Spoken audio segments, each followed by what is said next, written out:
Today we go over some beginning terms that you need to know as a collector. And you'd be surprised that even seasoned collectors don't know these. And we go into a collecting genre that we have never gone into before. It's all coming up on this episode.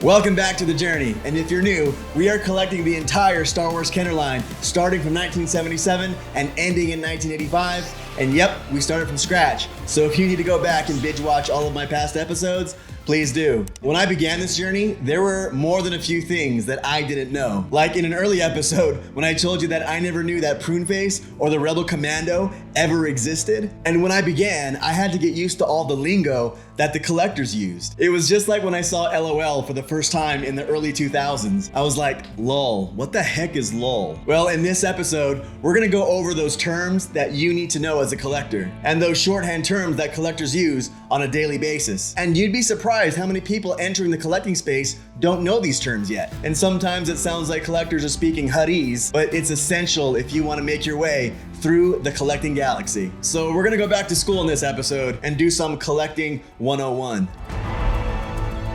Now, each collecting line has its own universe. Masters of the Universe and its own 7 waves, Transformers G1 versus G2, and G.I. Joe and its RAH designation, Real American Hero. If that was all Greek to you, don't worry, it was to me too. And I think it still is, right? So if most of you know everything I'm about to tell you, and you're a Jedi Master collector, just think of this as, here's all the stuff that I've learned in the last few months of being a collector, and just be entertained by the fact that a Padawan, or a lot of Padawans out there, is reading a blog or a post right now, scratching their head and thinking, what the heck are they talking about? Well, if you're a Padawan collector, even a seasoned collector, this video is for you. And just to keep this video short-ish, I'm only gonna be referencing the terms that are specifically around the Star Wars Kenner vintage line. You know the years, 77 to 1985. So let's get into it.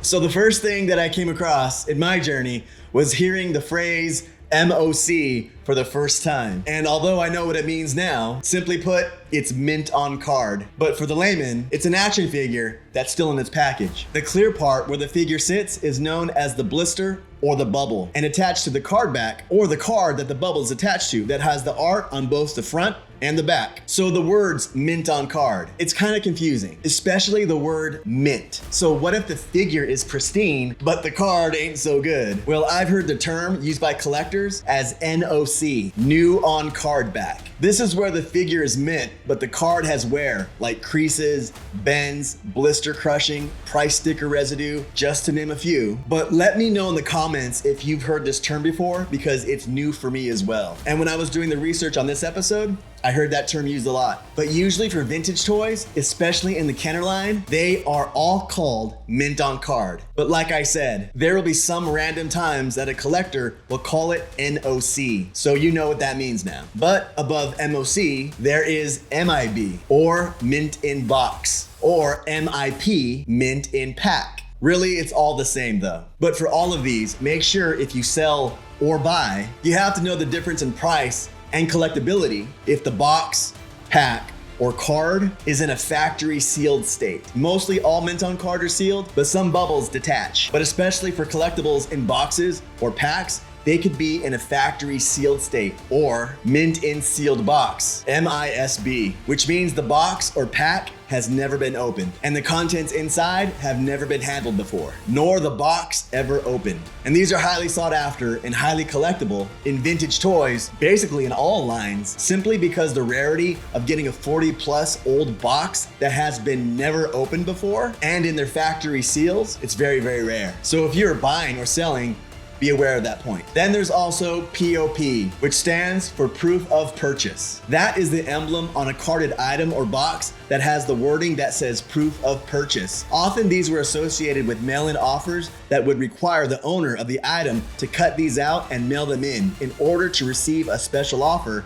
through the mail. So when you see an item listed as missing POP or minus POP, you know that the item is not in mint condition. So now a simple term in the collecting world, but one that I never knew, is the term loose. Now, when I first started collecting, I really had no idea what this term actually meant. Like for me, I thought it was like the example of my X-Wing Luke, loose. loose limbs, loose joints, loose head. But no, it just means that the figure is not inside its mint on card. It's just out of its box. And yes, I did not know that that term is called loose until I started collecting in this run. Now, we're gonna get into grading on my next episode, but I wanted to throw these terms at you that are often associated with loose figures. Whether you're buying them online, at a vintage shop, or at a toy convention, you're gonna hear these thrown out. G, which is good. VG, very good. NM, near mint. And the ever confusing near mint plus and near mint plus plus. And if you get a seller who really wants to get you interested or just make you laugh, you're gonna see these. Mint plus plus plus plus plus plus plus.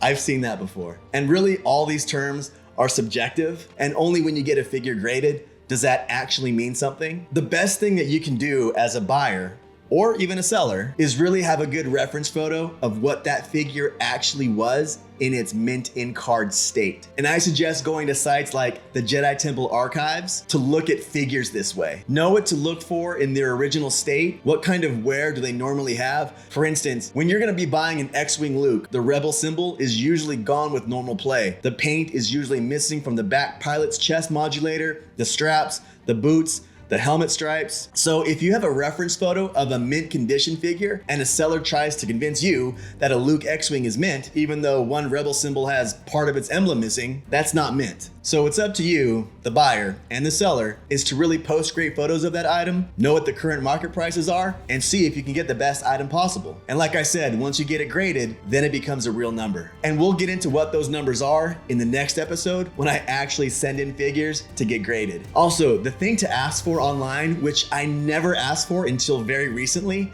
is this term, cracked limbs. When I first heard this term, I thought it was a negative term, like the limbs were actually broken, but it's only a term to say that the limbs have actually never been moved since it's been out of the factory. And usually the ones that you want uncracked are C-3PO and the Death Star droid. Those things are notorious for having loose limbs and joints. And just know that even the best looking figures can have very loose limbs. So that's a thing that you're gonna wanna ask the seller, especially if you're buying online, to ask how loose are the limbs. So that's what cracked limbs refers to. All right, and here's a quick series of terms that you may know, but just to make this video ultra comprehensive, here they are. So first, the movies. ANH equals A New Hope. ESB, Empire Strikes Back. ROTJ, Return of the Jedi. And POTF, The Power of the Force. Now, just to clear this up, there were two Power of the Force lines. There was one made by Kenner from 1984 to 1985 and had this logo. And then there was this Power of the Force line made by Hasbro in 1995. Those two Power of the Force lines are not the same. And the Hasbro 1995 Power of the Force is often referred to as Power of the Force 2, POTF2. The next one, COO. And this is the one that I see the most questions on and people not knowing what COO refers to. And don't worry, I was one of those not too long ago. It simply means country of origin. And that simply is where the figure was made. And sometimes in the Star Wars vintage toy world, there will be no country of origin stamped on a figure. But most of the time, they're stamped on the back of the leg on any Kenner figure, with the exception of Yoda or R2-D2. Just to name a few. Hong Kong, Taiwan, Macau, China will be stamped on most of the figures, but there's also some figures who don't come with a country of origin stamp, such as EV99, and they only have a copyright stamp, which we'll get into in just a little while. And Mexico would also be a country of origin, but you will never see a Mexico stamp on a figure, but only on card backs and vehicles. And some other notable Star Wars collecting terms, tri-logo. These are cards that have a 3-language Star Wars logo in English, French, and Spanish, and was mostly sold in Europe and the UK. Canadian cards have the English and French, but are still called Canadian logo and not by logo. Early Bird refers to the Star Wars figure release during Christmas 1997, where Kenner sold certificates promising that they would get 4 figures sent to them, as the figures weren't being sold in stores at that time. So the first figures in this Early Bird set were Chewbacca, Luke Skywalker, Princess Leia, and R2-D2. First 12 refers to the Star Wars figures made in the first wave of the Kenner collection. The last 17 was just that, the last 17 figures to be produced by Kenner. Most of these come from the Power of the Force line. And you'll often hear a collector say a number and then the word back, such as 12 back or 21 back. At first, I had no clue what they were referring to, and I was really confused in the beginning when I heard on streams or chats 12 back, 21 back, 65 back. The term refers to the back of the mint on card. The number refers to how many figures are pictured. So for the Gamorrean Guards card, for instance, it's 65. So this would be the 65 back Gamorrean Guard. The number is more important when you're talking about reissue figures, such as Darth Vader. He has a 12 back from the original Star Wars release, but he also has a 65 back from the Return of the Jedi, among others. So when getting into MOCs, be sure to take that into consideration. And the question that I got asked the other day, which is one of the points that prompted this video, was that a beginning collector asked me about trademarks and what do they mean. So Kenner Star Wars figures will come with these 3 trademarks. LFL means Lucasfilm Limited. GMFGI means General Mills Fun Group Incorporated. And General Mills was the owner of Kenner. And CPG, Consumer Product Group. And this one you will only find on the Boba Fett action figure. All right, and we have one more set of beginning collector terms before we go down and collect something and a genre that we have never collected before. And this next collecting 101 term is one that I had never heard before. And it's the one that really made me want to do this episode. So the term that made me really want to do this episode, who really made and distributed the Kenner figures? There's so many factories that I've heard so far. What do they mean? Wasn't it just Kenner? Well, no. And if you see various collector's items with different boxes and different logos on each of the collectible item, you're gonna see a lot of different logos on those boxes. And here's a list of them. Kenner is based in the USA. Kenner Canada obviously distributed Kenner toys in Canada. Glasslight is the Brazilian market. Lily Letty is the Mexico distributor. Meccano is the French licensee for the Kenner toys. Palitoy is a British toy company and distributor. PBP, a Spanish company made from the merger of 3 companies in Spain called Poch, Boras, and Paluzzi. Clipper is a company who distributed Star Wars Kenner toys in Belgium, Holland, and Luxembourg. Harbor is the Italian distributor, and Takara is the Japanese distributor. So is your brain full now, or do you want some more? Well, I was gonna go into grading terms, but I really think that that's a whole episode unto itself, because I told you about the near mint, mint, good, very good, but there's also the grading numbers like 70, 80, 85, 90, and then there's the C7, C8, C9. We're gonna get into all of that on the next episode. But right now, with all this talk about MOCs and collecting MOCs, and seeing that I only have one MOC, which I didn't get on this run, but I got about 3 or 4 years ago, and I just happened to trip on it when I passed by a comic book shop and saw it in the window. I didn't want to really go on the hunt for MOCs yet, but I always told myself, if I saw an MOC that was a really good deal, I'm gonna get it. And I've heard a lot of collectors tell me to start with the Return of the Jedi line. And we go on the Facebook groups quite often, and we found a seller who was selling a Return of the Jedi item. So, without spoiling it by watching me go on the hunt and showing you pictures, let's just unbox it. When I got home and I saw who this was from, this is from my good buddy Matthew Neef, and I know what's inside. That's why it makes me doubly excited. All right, I am really excited for this one, and just for the box. And it's always a good thing when you get Camila Cabello on your box. It is magic time. Let's do this. Why am I so excited for this one? Check this out. We got a Return of the Jedi pin. This is gonna go on our jean jacket for sure. Thank you for that, Matthew. And by the way, nicely protected, this whole thing. Very nicely protected. All right, here we go.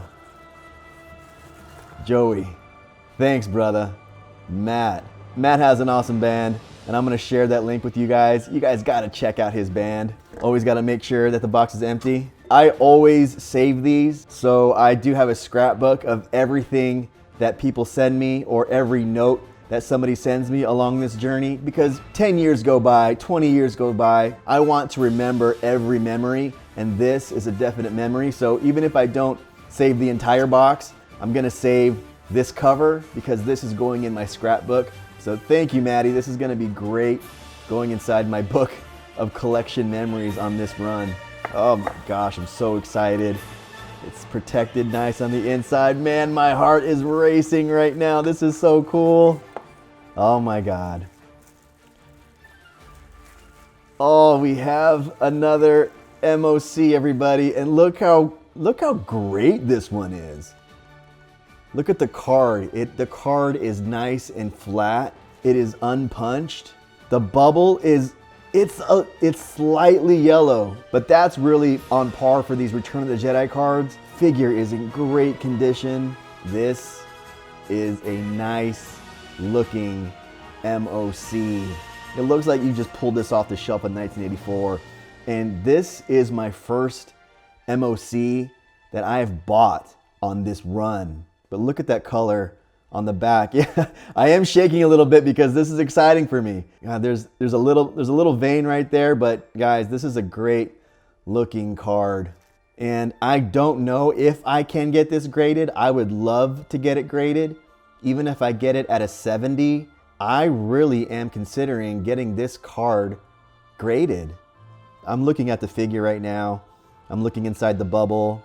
The weapon is still taped to the side right there. I'm gonna send pictures and see if I can get this graded.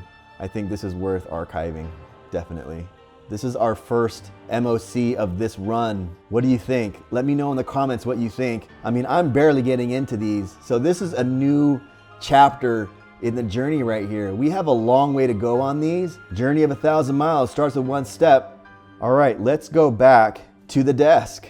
So here it is, and I am really stoked about my new MOC.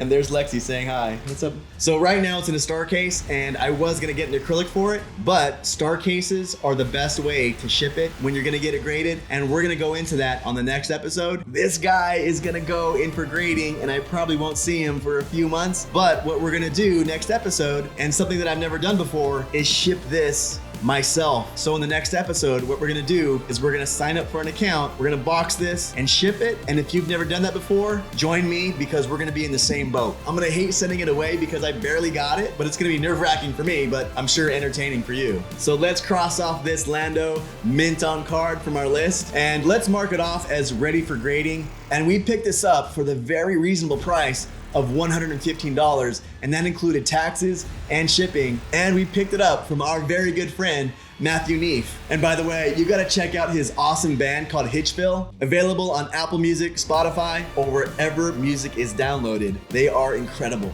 And let me know in the comments what you thought of all the terms. Were there some that were new to you? And the comments always help me out and let me know what topics that you'd like me to cover. If you can hear Lexi, that's Lexi drinking water. Her bowl is like right in my studio. So if you found this video interesting, please hit that like button. It does support the channel. And if you need any collecting accessories, in the descriptions are links to everything that you're gonna need for your collecting journey. And if you click and buy from those links, it does support the channel, so thank you for that. And please subscribe and hit that notification bell so you can follow the journey. I post every Wednesday and Saturday. And as always, my friends, thank you, and I will see you next time. If you're new to the channel, check out the welcome video, or just check out the next episode. And please subscribe if you want to follow the journey. And remember, there is no shame in being a Padawan.